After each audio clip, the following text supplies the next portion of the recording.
Ang sunod-sunod at walang pakundangang tunog ng telepono ay parang mga pako na ibinabaon sa sentido ni Rina. Alas 5 pa lang ng umaga, ngunit ang ingay na iyon ay tila ba isang anunsyo na walang kapahingahan sa buhay na ito. Hindi niya kailangang tignan kung sino ang tumatawag. Kabisado na niya ang numero. Kabisado na niya ang boses na sisinghal sa kabilang linya, ang mga salitang manunumbat tungkol sa mga bayarin sa ospital na patuloy na lumulobo, parang isang halimaw na kailanman ay hindi nabubuso. Dahan-dahan siyang bumangon, maingat na huwag lumikha ng anumang ingay na maaaring gumising sa kanyang ina na mahimbing na natutulog sa kabilang kama. Sa dilim ng kanilang maliit na inuupahang kwarto, ang tanging liwanag ay nagmumula sa siwang ng bintana, sapat lang para aninagin ang payapang mukha ni Aling Mercy. Kahit sa pagtulog, baka sa mukha nito ang mga guhit ng pagod at sakit. Ngunit para kay Rina, iyon ang pinakamagandang mukha sa buong mundo. Ang mukhang iyon ang kanyang lakas, ang kanyang dahilan para bumangon sa bawat umagang puno ng pag-aalala. Hinayaan niyang mamatay ang tawag. Ano pa ba ang sasabihin niya? Na humihingi siya ng kaunting palugit. Nagagawin niya ang lahat. Paulit-ulit na lang. Nilapitan niya ang kanyang ina at maingat na inayos ang kumot nito. Hinaplos niya ang buhok nitong may mga hibla ng puti at isang pamilyar na kirot ang gumuhit sa kanyang dibdib. Para sa nanay niya, kaya niyang tiisin ang lahat. Ang pagod sa magdamag na duty, ang gutom, ang walang katapusang paniningil. Isinuot niya ang kanyang puting uniforme na parang isang baluti. Sa loob ng ospital, hindi siya si Rina na anak ni Aling Mercy na baon sa utang. Doon, siya si Nurse Cruz. Mahusay. Maasahan. Walang emosyon. Pagdating niya sa emergency room ng Tagaytay Public Hospital, sinalubong agad siya ng pamilyar na kaguluhan. Ang tunog ng mga gulong ng stretcher na humahagibis sa sahig, ang pag-iyak ng isang bata, ang nag-aalalang boses ng mga kamag-anak, at ang kalmadong utos ng mga doktor at nurse. Ito ang kanyang mundo. Isang mundong magulo, pero isang mundong may kaayusan sa kanyang mga mata. Dito, may silbi siya. Dito, nakapagliligtas siya. Nurse Cruz, buti dumating ka na. Code Blue sa EHI, kailangan ng backup dito, salubong sa kanya ni Liza, isa ring nurse. Sige, ako na bahala dito, sagot ni Rina, at agad na sinuot ang kanyang mental na kalasag. Wala pang isang oras, abala na siya sa pag-aasikaso sa isang batang babae na umiiyak habang tinatahi ang sugat sa noo. Ilve, tahan na, Anghel. Matapang ka, di ba? Malambing na sabi ni Rina, habang ang ina ng bata ay halos himatayin sa pag-aalala sa isang tabi. Malapit na tayong matapos, isang tahi na lang, promise. Nasa kalagitnaan siya ng paglalagay ng huling tahi ng isang malakas at may otoridad na boses ang pumunit sa ingay ng IFI. Nasaan ang head nurse dito? Kailangan namin ng atensyon ngayon na. Napalingon si Rina at nakita ang isang lalaking matikas ang tindig, nakasuot ng uniforme ng militar na napakakintab ng mga butones at sapatos. Captain, basa niya sa patch nito. Sa likod nito ay dalawang sundalo na umaalalay sa isang nakatatandang lalaki na halatang mayaman sa suot nitong barong. Lumapit ang isa sa mga resident doctor. Captain, ano po ang nangyari? Huwag ka nang magtanong. Ang congressman nahihirapang huminga. Asikasuhin niyo siya. Dalhin niyo siya sa isang private room. Utos ng kapitan, ang boses ay malamig at walang lugar para sa anumang tanong. Sir, kailangan po muna nating i-assess ang pasyente dito sa EC. Wala po tayong bakanting private room sa ngayon. Paliwanag ng doktor. Ang tingin ng kapitan ay lumibot sa silid na para bang sinusuri ang lahat ng nurse na abala. Huminto ang mga mata nito kay Rina na nagpapatuloy sa kanyang ginagawa. Ikaw, turo nito sa kanya. Iwanan mo iyan. Ang congressman ang unahin mo. Natigilan si Rina sa gitna ng paggupit ng sinulid. Dahan-dahan siyang lumingon, ang pagod at inis na kanina pa niya itinatago ay unti-unting umaakyat sa kanyang lalamunan. Tinignan niya ang kapitan mula ulo hanggang paa. Gwapo sana, pero ang hangin sa paligid nito ay nakakasulaso. Pasensya na po, kapitan. Tatapusin ko lang po itong pasyente ko, sagot niya sa pinakapropesyonal na tono na kaya niya. Kumunot ang noo ng lalaki, tila hindi makapaniwala na may sumasagot sa utos niya. Hindi mo ba ako narinig? Sinabi kong iwanan mo iyan. Isang congressman ang naghihintay. At isang bata po ang tinatahi ko, giit ni Rina, ang boses ay nagsisimula ng tumigas. Natatakot siya at kailangan niyang matapos.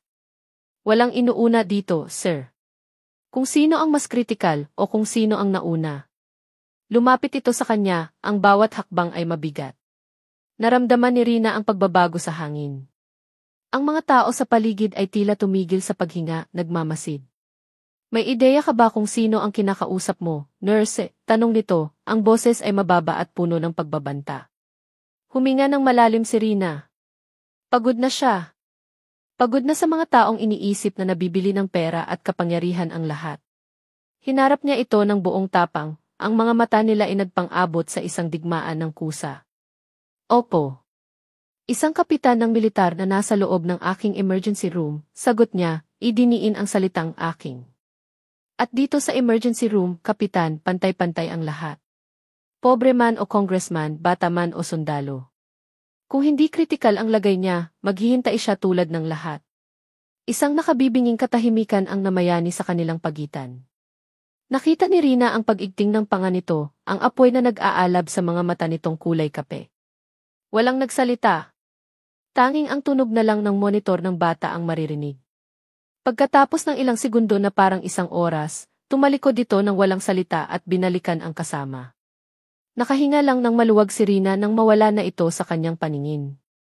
Natapos niya ang pagtahi sa sugat ng bata, ninisan ito at kinausap ang ina. Ngunit kahit na bumalik siya sa kanyang trabaho, hindi na maalis sa isip niya ang mga matang iyon, mga matang mapagmataas, mayabang at parang kayang-kayang tapakan ang buong mundo. Nang papalabas na siya para sa kanyang coffee break, tinapik siya ni Liza. Grabe ka, Rina. Ang tapang mo, bulong nito, na maihalong paghanga at takot. Pero naku, ingat ka diyan.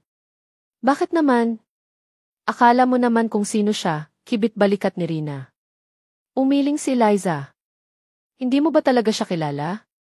Isang mayabang na kapitan. Hindi lang basta kapitan iyon, sabi ni Liza, inilapit ang bibig sa kanyang tenga. Alam mo ba kung sino iyon? Yan si Captain de Villa, ang nag-iisang tagapagmana ng mga de Villa. Ang pamilyang nagmamay-ari ng kalahati ng Tagaytay. Biglang nanlamig ang buong katawan ni Rina. Ang hawak niyang baso ng tubig ay halos mabitawan niya. De Villa. Ang pangalang iyon ay parang isang kulog na umalinggaw sa kanyang isipan. Ang lalaking binangga niya, ang lalaking sinagot-sagot niya, ay hindi lang basta isang aroganting opisyal. Isa itong prinsipe sa sarili nitong kaharian. At siya, isang hamak na nurse, ay nagdeklara ng gyera rito. Ang malutong na tunog ng mga kopita ng tsampag na nagumpugan ay parang ingay ng mga tanikalang kumakalansing sa tainga ni Captain Mateo, Deo de Villa. Nakatayo siya sa gitna ng grand ballroom ng kanilang mansyon, napapaligiran ng mga peking ngiti, mga bulungan ng papuri, at ang mabigat na halimuyak ng mga mamahaling pabango at pagkain. Ito ang kanyang engagement party. O mas tamang sabihin, ito ang party ng kanyang lola para sa kanyang engagement. Isang karangalan para sa aming pamilya, Senator, narinig niyang sabi ni Doña Elvira de Villa, ang kanyang lola, habang ang kamay nito ay nananatiling mabigat sa kanyang braso, parang isang posas na nagpapaalala sa kanyang pwesto. Si Mateo, ang aking apo, ay handang-handa ng gampanan ang kanyang mga tungkulin, sa militar, sa negosyo, at ngayon, sa kanyang magiging pamilya. Ngumiti si Theo. Isang ngiting pinraktis niya ng libu-libong beses sa harap ng salamin. Ang ngiti ng perpektong tagapagmana. Ang ngiti ng isang masunuring apo. Pero sa likod ng ngiting iyon, ang kanyang kaluluwa ay unti-unting nalulunod. Napatingin siya kay Isabelle Araneta, ang kanyang mapapangasawa, na nakaupo sa isang silyang malapit sa kanila. Maganda si Isabelle, walang duda. Galing sa isang pamilyang kasing yaman at kasing impluwensyal ng sa kanila. Ngunit sa mga mata nito, mayroon ding bakas ng parehong pagkapagod, isang kapalarang matagal nang iginuhit para sa kanila. Ngumiti ito sa kanya, isang matamis ngunit malungkot na ngiti. Sila ay dalawang manika sa isang perpektong puppet show. Ang buong araw ay isang pagsubok sa kanyang pasensya. Simula sa aroganteng pag-ugali niya sa emergency room kanina, isang bagay na hindi niya karaniwang ginagawa, ngunit dulot ng pressure, mula sa kanyang lola na asikasuhin ang congressman hanggang ngayon, sa pagiging sentro ng isang selebrasyong hindi niya naman ninanais. Excuse me, Lola. Magpapahangin lang po ako, bulong niya, hindi na makatiis. Huwag kang magtatagal, Mateo. Marami ka pang kailangang batiin, sagot ng matanda, ang mga mata ay matalas, nagbababala. Tumango lang siya at mabilis na tinahak ang daan palabas. Sa bawat hakbang palayo sa ballroom, unti-unti niyang nararamdaman ang pagluluwag ng kanyang dibdib. Pagsakay niya sa kanyang kotse, ang unang ginawa niya ay ang luwagan ang kanyang kurbata. Pakiramdam niya ay sinasakal siya nito buong gabi. Ang classical music na tumutugtog sa stereo ay pinalitan niya ng katahimikan. At sa gitna ng katahimikang iyon, isang malalim na buntong hininga ang kumawala mula sa kanya, ang tunog ng isang taong gustong tumakas. Pinaandar niya ang sasakyan ng walang patutunguhan. Ang mahalaga ay makalayo. Malayo sa mansyon. Malayo kay Doña Elvira. Malayo sa buhay na nakalatag para sa kanya. Dinala siya ng kanyang mga gulong sa mas liblib na bahagi ng Tagaytay, kung saan ang mga kalsada ay mas makitid at ang mga ilaw ay mas kakaunti. Biglang bumuhos ang malakas na ulan, ang mga patak ay marahas na humahampas sa windshield, na tila nakikisimpat siya sa kaguluhan sa loob ng kanyang puso. Huminto siya sa tapat ng isang maliit at halos walang tao na bar. Kalinaw Bar, basa niya sa kupas na singboard. Perpekto. Kalinaw. Iyon mismo ang kailangan niya. Sa loob, ang amoy ng alak at lumang kahoy ang sumalubong sa kanya. Isang malungkot na balad ang tumutugtog mula sa isang lumang jukebox. May ilang customer na nakakalat sa mga mesa, bawat isa'y abala sa sarili nilang mundo. Umupo siya sa dulo ng bar counter, malayo sa lahat. Ano sayo, sir? Tanong ng bartender. Beer. Yung pinakamalamig, sagot niya. Habang hinihintay ang kanyang order, ang kanyang mga mata ay napadpad sa isang anino sa pinakasulok ng bar. Isang babae. Nakatalikod dito sa kanya, nakatingin sa bintanang binabayo ng ulan. Nakasuot ito ng simpleng t-shirt at pantalon. May kung anong lungkot sa postura nito, sa paraan ng pagkakaupo nitong mag-isa, na tila bapasan niya ang bigat ng buong mundo. Hindi niya alam kung bakit, pero tinabihan niya ito. Hindi siya ang tipo ng lalaking basta-basta lumalapit sa hindi kakilala, ngunit ngayong gabi, hindi siya si Captain de Villa. Isa lang siyang lalaking gustong makalimot. Hindi lumingon ang babae. Nagpatuloy lang ito sa pagtingin sa labas. Mag-isang umiinom, tanong ni Theo, hindi sigurado kung bakit niya sinabi iyon. Hindi pa rin ito lumingon, pero sumagot ito sa isang boses na bahagyang paos. Hindi ba halata? May bahagyang kirot sa sagot nito, isang pader na agad na itinayo. Ngunit sa halip na umatras, mas lalong na-curious si Theo. Bakit ka nandito? Tanong niya ulit, mas malumanay na ngayon. Doon na ito dahan-dahang lumingon. Sa madilim na ilaw ng bar, hindi niya maaninag ng buo ang mukha nito. Ang nakikita lang niya ay ang mga mata nitong napakalungkot. Mga matang parang nakakita na ng napakaraming sakit. Siguro, sabi nito para makalimot. Ikaw? Bakit ka nandito? Ganoon din, sagot niya. Para makalimot. Walang nang nagsalita pagkatapos noon. Pero ang katahimikan sa pagitan nila ay hindi nakakailang. Iyon ay isang katahimikang puno ng pag-unawa. Nag-order pa sila ng isa, dalawa, hanggang sa hindi na nila mabilang. Hindi nila tinanong ang pangalan ng isa't isa. Hindi nila pinag-usapan ang kanilang mga problema. Ang tanging pinagsaluhan nila ay ang bote ng alak at ang bigat na pareho nilang nararamdaman. Nang oras nang magsara ang bar, pareho na silang lasing. Hindi na niya kayang magmaneho. Hindi na rin ito kayang tumayo ng diretsyo. May hotel sa malapit, sabi niya, ang mga salita ay bahagyang nagkakabuhol-buhol. Tumango lang ito. Paglabas nila, ang ulan ay ambon na lang. Naglakad sila sa basang kalsada, ang katahimikan ay binasag lang ng kanilang mga yabag at ng kanilang mga paghinga. Sa isang motel na malapit, kumuha siya ng isang kwarto. Sa loob ng maliit na silid, wala nang salitang namutawi. Tanging mga mata lang ang nag-usap. Mga mata ng dalawang estranghero na nakahanap ng kanlungan sa isa't isa, kahit para sa isang gabi lang. Isang gabi para takasan ang lahat. Isang gabi para gumawa ng isang pagkakamali. Kinaumagahan, si Theo ang unang nagising. Ang sikat ng araw ay tumatama sa kanyang mukha, kasama ang gumuguhit na sakit ng ulo at pagsisisi. Napabangon siya at napagtantong mag-isa na lang siya sa kwarto. Wala na ang babae. Ang tanging naiwan nito ay ang bahagyang lukot sa kabilang bahagi ng kama, ang amoy ng buhok nito na naiwan sa unan, isang amoy na sariwa at malinis, na hindi niya malilimutan, at isang maliit na piraso ng tissue paper sa ibabaw ng side table. Kinuha niya ito. May nakasulat dito, sa isang magulong sulat kamay na tila ba isinulat ng nanginginig ang kamay o sa gitna ng pagmamadali. Dalawang maikling pangungusap lang, ngunit ang bawat salita ay parang isang dagok sa kanyang sikmura. Salamat sa pakikinig. Kalimutan na natin ang lahat. Walang pangalan. Walang paalam. Isang utos lang. Kalimutan. Ibinalik niya ang piraso ng tissue sa mesa na parabang napapaso. Iyon na iyon. Ang maikling pagtakas ay tapos na. Ang gabing iyon ay isa lang transaksyon ng dalawang kaluluwang naliligaw, at ngayon, kailangan ng bayaran ang resibo ng katotohanan. Ipinikit niya ang kanyang mga mata, pilit na inaalala ang mukha ng babae. Ngunit ang imahe nito sa kanyang isip ay malabo, isang anino lang na binuo ng dilim ng bar at ng madamdaming ilaw sa kwarto. Hindi niya maalala ang kulay ng mga mata nito, o ang hugis ng labi nito.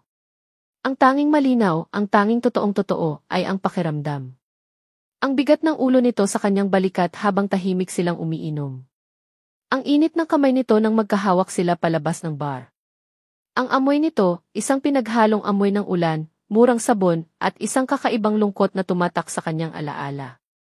Napabuntong hininga si Theo at sinapo ang kanyang noo.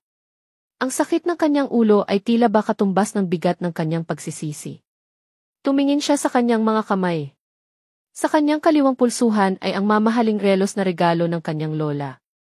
Isang paalala ng oras na kailangan niyang sundin, ng buhay na kailangan niyang gampanan. Isa siyang kapitan. Isa siyang de Villa. Isa siyang fianc. At kagabi, kinalimutan niya ang lahat ng iyon. Tumayo siya at nagsimulang magbihis. Ang bawat piraso ng kanyang damit, ang plansadong pantalon, ang mamahaling polo shirt, ay parang isang costume na muli niyang isinusuot.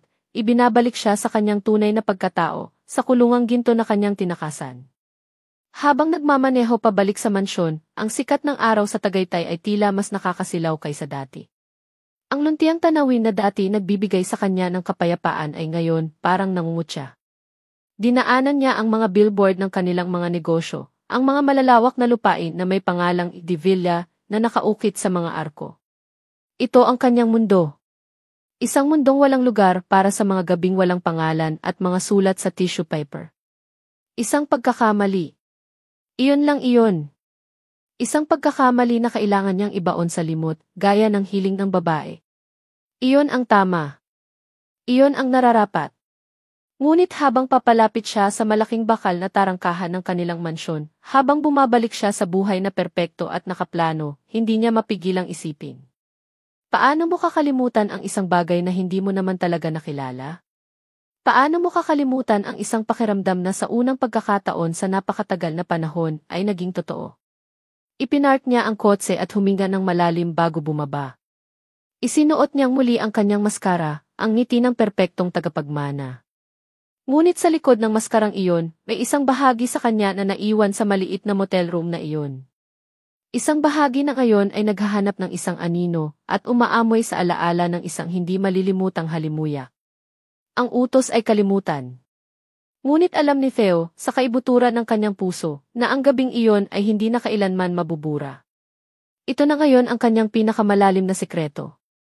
Lumipas ang isang linggo, at pilit ibinaon ni Rina sa pinakaliblib na sulok ng kanyang isipan ang nangyari sa emergency room at sa madilim na bar na iyon.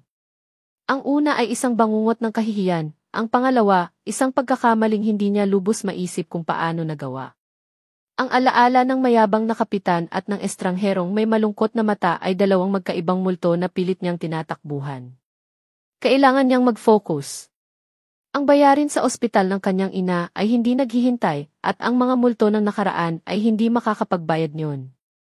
Kaya naman, nang isang umaga ay makatanggap siya ng tawag mula sa isang prestihiyosong ahensya para sa mga private duty nurse, pakiramdam niya ay dininig ng langit ang kanyang mga panalangin. Miss Rina Cruz, sabi ng eleganteng boses sa kabilang linya. We got your profile from Tagaytay Public Hospital. They gave you a stellar recommendation. We have an urgent, high-profile case. The compensation is substantial. Nang marinig ni Rina ang halaga, halos mabitawan niya ang kanyang telepono. Iyon ay higit pa sa 3 buwang sahod niya sa ospital. Iyon na ang sagot. Ang katapusan ng mga walang tigil na tawag mula sa billing department, ang pambili ng mas masustansyang pagkain para sa kanyang ina, marahil pati na ang kaunting ipon para sa hinaharap. Tinatanggap ko po, sabi niya, ang boses ay nanginginig sa halo-halong pananabik at nerbiyos. Kailan po ako magsisimula? Kinabukasan, suot ang kanyang pinakamalinis at pinakapinag-ingatang puting uniforme, tumayo si Rina sa harap ng isang dambuhalang bakal na tarangkahan. Napapaligiran ito ng matataas na pader na tila ba itinatago ang isang mundo mula sa labas.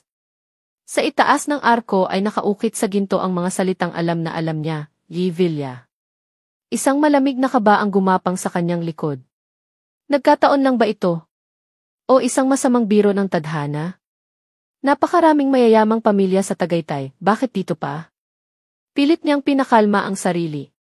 Hindi naman siguro ang mayabang na kapitan ang aalagaan niya. Marahil ay isang matandang kamag-anak. Trabaho lang ito, Rina. Trabaho lang. Pinapasok siya ng gwardiya matapos kumpirmahin ang kanyang pangalan. Habang naglalakad sa mahabang driveway na nalilinyahan ng mga perpektong pinutol na halaman at mga namumulaklak na rosas, pakiramdam niya ay lumiliit siya sa bawat hakbang. Ang mansyon sa dulo ng daan ay hindi isang bahay, isa itong palasyo. Napakalaki, napakaputi at nakakasilaw sa ilalim ng araw. Sa malaking pinto na gawa sa nara, isang mayordoma na nakasuot ng itim na uniforme ang sumalubong sa kanya. Ikaw ba si Nurse Cruz? Tanong nito, ang boses ay formal at walang emosyon. Sumunod ka sa akin. Hinihintay ka ni Senora Elvira. Dinala siya sa isang salas na mas malaki pa sa buong apartment na tinitirhan nila ng kanyang ina. Ang mga muebles ay tila galing sa isang museo, at sa dingding ay nakasabit ang isang dambuhalang painting ng isang babaeng may matalas na tingin at mga alahas na kumikinang. At sa ilalim ng painting na iyon, nakaupo sa isang silyang may mataas na sandalan, ay ang babae mismo. Si Doña Elvira de Villa.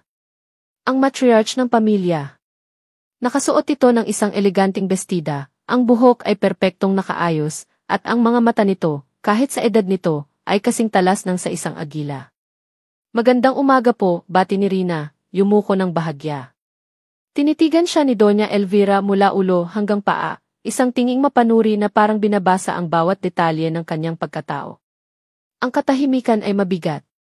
Ang tanging maririnig ay ang mahinang tunog ng isang grandfather clock sa isang sulok. Tick! Tock! Tick! Tock! So, ikaw si Rina Cruz, sabi ng matanda, ang boses ay malamig pero makapangyarihan. Sabi nila, magaling ka raw. As don't settle for anything less than the best for the family, especially for Isabel. She is the future of this family, alongside the grandson. Isabel. Iyon pala ang pangalan ng pasyente. Isang babae. Nakahinga ng kaunti si Rina. Gagawin ko po ang lahat ng aking makakaya, Senora, sagot niya. You will do more than your best, you will be perfect, pagtatama ni Doña Elvira.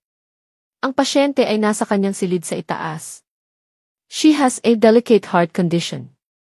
You will monitor her 24 paghahati 7. Walang pwedeng maging pagkakamali. Maliwanag. Maliwanag po, Senora. Good. Halika, ihatid na kita sa kanya. Sumunod si Rina sa matanda paakyat sa isang malawak na hagdanang marmol. Bawat tapak ng sapatos niya sa sahig na makintab ay tila isang malakas na kalabog sa tahimik na palasyo. Huminto sila sa tapat ng isang dobleng pinto. Dahan-dahang binuksan ni Doña Elvira ang isa. Ang silid ay napakalawak, puno ng liwanag mula sa malalaking bintanang salamin na tanaw ang hardin. Sa gitna, sa isang napakalaking kama, nakahiga ang isang babaeng payat at maputla, ngunit hindi maikakaila ang angkin nitong ganda. Nakatingin ito sa bintana, ang mga matay malungkot. Ito si Isabel. Isabel, hija, malambing na tawag ni Doña Elvira. This is Nurse Rina Cruz. She will be taking care of you from now on, Di. Lumingon si Isabel at mumiti ng bahagya kay Rina. Isang ngiting pilit, ngunit may bahid ng kabaitan. Hello, Rina. Hello po, Ma'am Isabelle, sagot ni Rina, gumaan ang pakiramdam. Mukha namang mabait ang kanyang magiging pasyente. Marahil, hindi magiging mahirap ang trabahong ito. Marahil, ito na talaga ang biyaya na hinihintay niya. I will leave you two to get acquainted, sabi ni Doña Elvira. Matthew should be here any minute. He never fails to visit his fiancé first thing in the morning. At sa pagbanggit ng pangalang iyon, isang pamilyar na kaba ang muling kumalat sa dibdib ni Rina. Mateo! Bago pa man siya makapag-isip ng maayos, bumukas ang pinto. Isang tinig na pamilyar, isang tinig na narinig niya sa gitna ng kaguluhan ng isi. Isang tinig na may otoridad at bahagyang kayabangan ang pumuno sa silid. Good morning, my love. How are you feeling today? Pumasok sa silid ang isang lalaking nakasuot ng puting V-neck shirt at khaki shorts. Ang lalaking matikas ang tindig. Ang lalaking may mga matang kulay kape na tila nag-aalab. Ang lalaking huling nakita niya sa isang madilim na bar, na ang lungkot ay naramdaman niya hanggang sa kaibuturan ng kanyang kaluluwa. Ang mayabang na kapitan sa ospital at ang malungkot na estranghero sa bar ay isa. Si Captain Deo de Villa. At ngayon, siya ang fiant ng kanyang pasyente. Nag-angat ng tingin si Theo mula kay Isabelle at ang mga mata niya ay napako kay Rina. Ang ngiti sa kanyang labi ay unti-unting naglaho. Ang pagkalito, ang gulat, ang hindi makapaniwalang pagkilala ay kitang-kita sa kanyang mukha. Tila ba nakakita siya ng isang multo? Nakatayo si Rina, naninigas sa kanyang kinatatayuan. Ang hangin ay tila naubos sa kanyang mga baga. Ang tibok ng kanyang puso ay isang malakas na tambol sa kanyang mga tainga. Ang mundo niya, na akala niya ay nagsisimula ng umayos, ay biglang gumuho sa isang iglap. Nagkatitigan sila. Siya. At ang lalaking kasama niya sa isang gabing ipinangako nilang kakalimutan. At sa pagitan nila, nakahiga ang babaeng dapat niyang alagaan, ang babaeng pakakasalan nito. Theo, I love, sabi ni Isabel, hindi napapansin ang kuryenteng bumabalot sa silid. Narito na ang bago kong nurse. Kalimutan na natin ang lahat. Ngunit paano? Paano mo kakalimutan ang lahat kung ang lahati na iyon ay nakatayo ngayon sa harap mo, sa loob ng bahay kung saan ka magtatrabaho, araw-araw? Ang bawat araw sa mansyon ay naging isang ehersisyo sa pagpipigil para kay Theo. Ang mansyon na dati niyang itinuturing na tahanan ay biglang naging isang entablado, at ang bawat kilos niya ay tila may nanonood, may naghuhusga. At sa gitna ng entabladong iyon, may isang bagong karakter na gumulo sa perpektong takbo ng kanyang palabas, si Rina Cruz. Ang nurse. Ang babae sa bar. Ang dalawa ay iisa, isang katotohanang hanggang ngayon ay hirap pa ring tanggapin ng kanyang isipan. Sa umaga, uupo siya sa tabi ni Isabelle, hahawakan ang kamay nito, at magbabasa ng libro o magkukwento tungkol sa mga plano para sa kanilang kasal. Gagampanan niya ang papel ng isang mapagmahal na fiant. Ngunit habang nagsasalita siya, ang kanyang mga mata ay palihim na hahanapin ang anino ni Rina sa isang sulok ng silid. Pinagmamasdan niya ito habang sinusuri nito ang vital signs ni Isabelle, habang inaayos ang mga gamot nito, habang isinusulat ang mga obserbasyon sa isang maliit na kwaderno. Professional ito. Malamig. Malayo. Walang bahid ng pagkakakilala sa bawat kilos. Kung hindi lang niya alam ang katotohanan, iisipin niyang isa lang talaga itong estranghero. Ngunit alam niya. At ang pagpapanggap na iyon, ang pader na itinayo nito sa kanilang pagitan, ay mas lalong nagpapainit ng kanyang kuryosidad. Ang hapunan ang pinakamahirap na bahagi ng araw. Nasa isang dulo ng mahabang mesa si Doña Elvira, matalim ang mga mata na parang isang reyna. Sa kabilang dulo ay si Theo, at sa kanyang tabi ay si Isabel. Ang tunog ng mga kubyertos na tumatama sa mga mamahaling plato ang tanging maririnig. At sa isang sulok, malapit sa pinto ng kusina, nakatayo si Rina, laging handa kung sakaling kailanganin ni Isabelle. Theo, I was thinking, sabi ni Isabel, ang boses ay mahina ngunit puno ng sigla. For our honeymoon, maybe we can go to Paris. I've always wanted to see the Eiffel Tower at night. Of course, you my love. Whatever you want, sagot ni Theo, ngunit ang kanyang mga mata ay muling dumaplis sa gawin ni Rina. Nakayuko ito, nakatingin sa sahig, ngunit alam ni Theo na naririnig nito ang lahat. Nararamdaman ba nito ang nararamdaman niya? Ang pagkailang. Ang kuryenteng bumabalot sa silid sa tuwing nasa iisang lugar sila. Mateo, biglang sabi ni Doña Elvira, ang boses ay pumutol sa kanyang pag-iisip. Nahulog mo ang iyong tinidor. Napatingin si Theo sa sahig. Naroon nga ang kanyang tinidor. Ni hindi niya namalayan. Mabilis niya itong pinulot habang isang katulong ang nag-abot ng bago. Nag-angat siya ng tingin at nahuli niya, isang saglit lang, isang iglap, ang mga mata ni Rina na nakatingin sa kanya bago ito mabilis na umiwas. Sa isang iglap na iyon, nakita niya ang lahat, ang gulat, ang pagkailang, at isang emosyong hindi niya mabasa. Mula noon, ang mga nakaw na sulyap ay naging kanilang lihim na lengguwahe. Isang sulyap habang nagkakasalubong sila sa pasilyo. Isang sulyap habang nagkakape siya sa hardin at nagkataong nagdidilig ito ng mga halaman ni Isabelle. Bawat sulyap ay isang tanong. Bawat pag-iwas ng tingin ay isang sagot na pareho nilang ayaw aminin. Isang gabi, hindi siya makatulog. Ang isip niya ay ligalig. Naglalakad siya sa pasilyo nang may marinig siyang isang mahinang tunog mula sa silid ni Isabelle. Hindi ito ingay ng telebisyon o radyo. Isa itong himig. Isang boses. Dahan-dahan siyang lumapit sa bahagyang nakabukas na pinto. Doon, sa dilim na tinatanglawan lang ng isang maliit na night lamp, nakita niya si Rina na nakaupo sa isang silya sa tabi ng kama ni Isabelle. Mahimbing nang natutulog si Isabelle. Ngunit si Rina ay gising pa at mahina itong umaawit. Isang lumang kundiman. Isang awit na kinakanta ng kanyang ina noong bata pa siya. Isang awit tungkol sa pangulila at pag-ibig na nawala. Sa piling mo, nadarama ang pagsuyo. Ngunit sa paglisan, puso ay nagdurugod. Ang boses ni Rina ay simple lang, walang palamuti, ngunit puno ng isang lungkot na tumagos hanggang sa kaibuturan ng kanyang puso. Ito ang parehong lungkot na naramdaman niya mula dito noong gabing iyon sa bar. Isang kalungkutang pamilyar, isang bigat na tila matagal na nitong pasan. Nakatayo lang si Theo sa labas ng pinto, nakatago sa dilim, nakikinig. Hindi niya alam kung para kanino ang awit. Para ba sa natutulog na si Isabelle? O para sa sarili nito? O para sa isang bagay na nawala sa kanilang dalawa bago pa man magsimula? Nang matapos ang kanta, isang malalim na katahimikan ang muling bumalot sa silid. Nakita niyang marahang hinaplos ni Rina ang buhok ni Isabelle. Isang kilos na puno ng sinseridad, isang kilos ng isang tunay na tagapag-alaga. At sa sandaling iyon, isang matinding pagkalito ang sumakop kay Theo. Sino ba talaga ang babaeng ito? Ang matapang na nurse na humarap sa kanya sa EC. Ang lasing na estranghero na nagbahagi ng kanyang kalungkutan? O ang maamo at malambing na anghel na ito na umaawit ng kundiman sa dilim? Kinabukasan, hindi na niya natiis. Kailangan niyang malaman. Kailangan nilang mag-usap. Naabutan niya itong mag-isa sa kusina, nagtitimpla ng tsaa para kay Isabelle. Gabi na at ang mga katulong ay nagsiuwian na. Tanging sila lang dalawa ang naroon, sa ilalim ng maliwanag na ilaw ng kusinang puno ng stainless steel at mamahaling gamit. Rina, sabi niya, ang boses niya ay mas mahina kaysa sa kanyang inaasahan. Napatalan ito sa gulat at bahagyang natapon ang mainit na tubig sa kanyang kamay. Aray! Shit, sorry, mabilis na sabi ni Theo, lumapit siya at hinawakan ang kamay nito.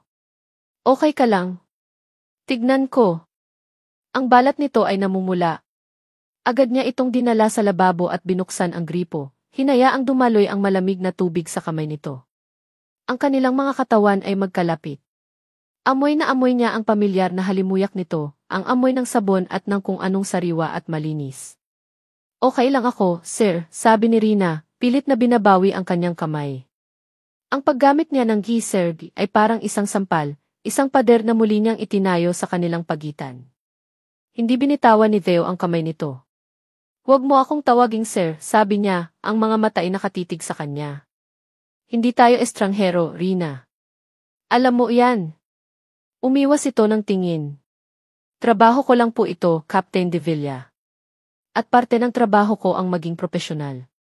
At parte ba ng propesyonalismo ang magpanggap na hindi tayo nagkakilala sa isang bar? Na hindi nangyari ang gabing iyon, tanong niya, ang bawat salita ay puno ng bigat. Nag-angat ito ng tingin, at sa wakas, nakita niya ang kislap ng apoy sa mga mata nito, ang parehong apoy na nakita niya sa emergency room. Anong gusto mong mangyari, Theo? Nabatiin kita tuwing umaga at sabihing, "Hi, tanda mo pa ba ako?" Ako yung nakasama mo ng isang gabi habang ang fiance mo ay naghihintay sa'yo dito. Iyon ba ang gusto mo? Natigilan si Theo. Tumama sa kanya ang bawat salita. Hindi ko alam, amin niya sa wakas, ang boses ay puno ng pagkatalo. Hindi ko alam. Ang alam ko lang, nahihirapan akong huminga sa bahay na to simula nang dumating ka. Isang sandaling katahimikan ang namayani. Tanging ang tunog lang ng agos ng tubig mula sa gripo ang maririnig. Ang kanilang mga kamay ay magkahawak pa rin sa ilalim ng tubig. Isang hindi sinasadyang pag-amin. Isang koneksyon na hindi nila kayang putulin. Kailangan ko nang bumalik kay Ma'am Isabel, sabi ni Rina, sa wakas ay nabawi ang kanyang kamay. Mabilis siyang kumuha ng tuwalya at pinunasan ito. Bago pa siya makatalikod, hinawakan ni Theo ang braso nito. Rina, please. Hindi nila namalayan, mula sa dulo ng madilim na pasilyo, may isang aninong nakatayo.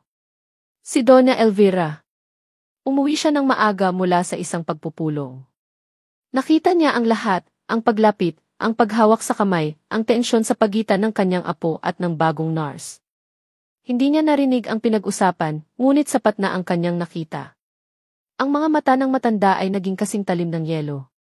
Isang pagdududa ang nagsimulang mabuo sa kanyang isipan, isang binhi ng hinala na sa mga susunod na araw, ay kanyang didiligan hanggang sa ito ilumaki at magbunga ng lason. Kinabukasan matapos ang tagpo sa kusina, naramdaman ni Rina ang isang banayad, ngunit nakakakilabot na pagbabago sa hangin ng mansyon. Kung dati ay pakiramdam niya iisa lang siyang hindi nakikitang empleyado, ngayon, pakiramdam niya bawat kilos niya ay nasa ilalim ng isang mikroskopyo. At ang may hawak ng mikroskopyong iyon ay walang iba kundi si Doña Elvira. Hindi siya direktang nagagalit. Ang mga atake ni Doña Elvira ay mas tuso, mas sopistikado. Ang mga ito ay dumarating sa anyo ng mga pahiwatig, mga side comments, at mga utos na sa unang pandinig ay normal, ngunit sa katotohanan ay mga maliliit na karayom na tumutusok sa kanyang pagkatao. Nagsimula ito isang umaga habang nililinis ni Rina ang bedside table ni Isabel. Nurse Cruz, sabi ni Doña Elvira mula sa may pinto, ang boses ay kalmado. Mukhang may alikabok pa dyan sa sulok. Pakisiguradong malinis na malinis. Isabel has a very sensitive respiratory system. We can't afford any impurities in this room. Napatingin si Rina sa sulok na tinutukoy ng matanda. Makintab at walang bahid ng anumang dumi. Kakapunas lang niya doon. Ngunit hindi siya umimik. Kumuha siya ng bagong basahan at muling pinunasan ang lugar na iyon habang nararamdaman ang matalas na tingin ng Donya sa kanyang likuran. Ang salitang key impurities ay tila may mas malalim na kahulugan. Sa oras ng tanghalian, habang tinutulungan ni Rina si Isabel na umupo ng maayos, muling nagsalita ang matanda na para bang nagkukwento lang sa lahat.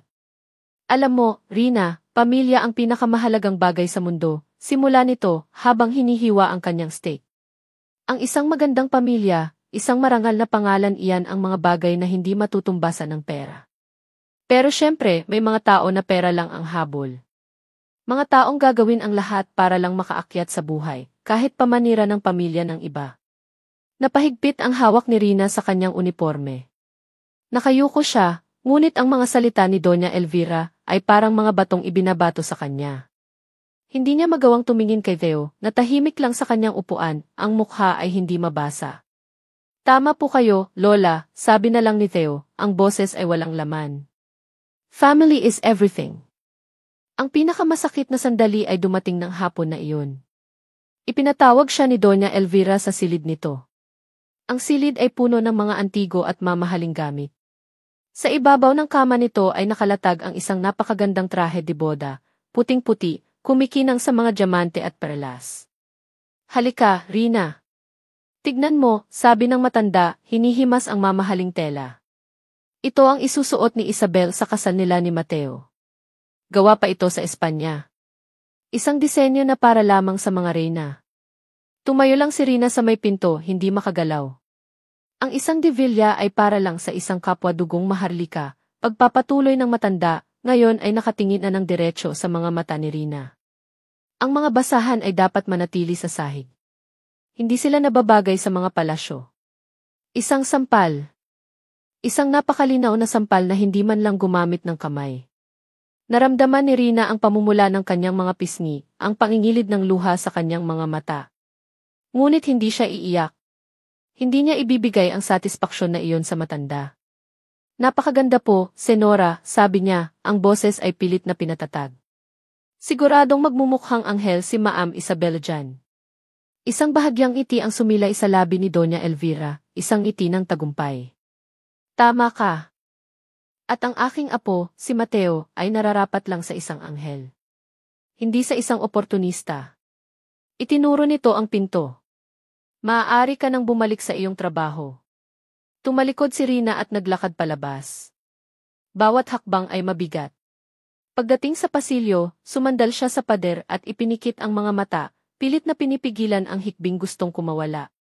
Pinisil niya ng mahigpit ang kanyang mga kamay sa loob ng bulsa ng kanyang uniforme. Gusto niyang umalis. Gusto niyang tumakbo palayo sa lugar na iyon. Ngunit hindi niya kaya. Kailangan niya ang trabahong ito. Kailangan siya ng kanyang ina.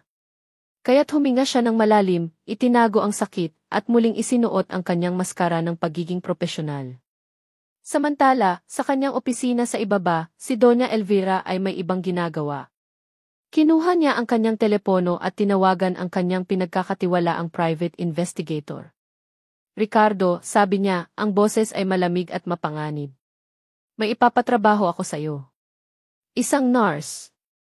Ang pangalan niya ay Rina Cruz. Ano po ang kailangan ninyong malaman, Senora? Tanong ng boses sa kabilang linya. Lahat, sagot ni Doña Elvira, habang nakatingin sa bintana, pinagmamasdan ang perpektong hardin. Gusto kong malaman ang lahat tungkol sa kanya. Ang kanyang pamilya, ang kanyang nakaraan, ang kanyang mga kaibigan. At lalo na, huminto siya sandali, alamin mo kung sino ang ama niya. Hanapin mo ang bawat dumi, Ricardo. Bawat sikretong itinatago niya. Gagamitin natin ang lahat ng iyon laban sa kanya. Ibinaba niya ang telepono at isang masamang ngiti ang gumuhit sa kanyang mga labi. Kung ang tingin ay hindi sapat para paalisin ang isang peste, kailangan na niyang gumamit ng lason. At sisiguraduhin niyang ang lason na ihahanda niya ay sapat na para tuluyang durugin ang pagkatao ng nurse na naglakas loob na umakit sa kanyang apo. Ang gabi ay malalim at tahimik sa mansyon ng mga De Villa. Ang tanging maririnig ay ang mahinang pag-ulan sa labas at ang ritmikong pag-ikot ng mga kamay ng grandfather clock sa ibaba. Para kay Theo, ang katahimikang iyon ay palaging may kasamang bigat, isang katahimikang nagpapalakas sa boses ng kanyang mga agam-agam. Nakatayo siya sa may bintana ng kanyang silid, nakatanaw sa madilim na hardin, nang biglang isang nakakataranta at sunod-sunod na tunog ang pumunit sa katahimikan. Beep! Beep! Beep beep beep beep beep. Ang tunog ay nagmumula sa silid ni Isabel. Ang heart monitor. Kasabay ng tunog ay ang sigaw ng isang katulong. Senora! Senora Elvira! Si Senorita Isabel! Bumagsak ang puso ni Theo. Tila ba naubos ang hangin sa silid? Sa isang iglap, wala na ang kapitan ng militar. Ang natira ay isang lalaking pinanawa ng lakas, na ang tanging iniisip ay ang babaeng nasa kabilang silid.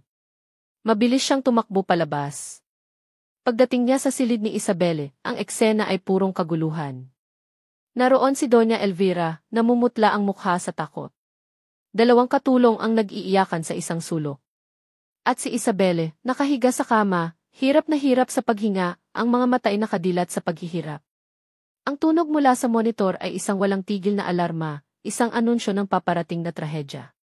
Gawin niyo ang lahat.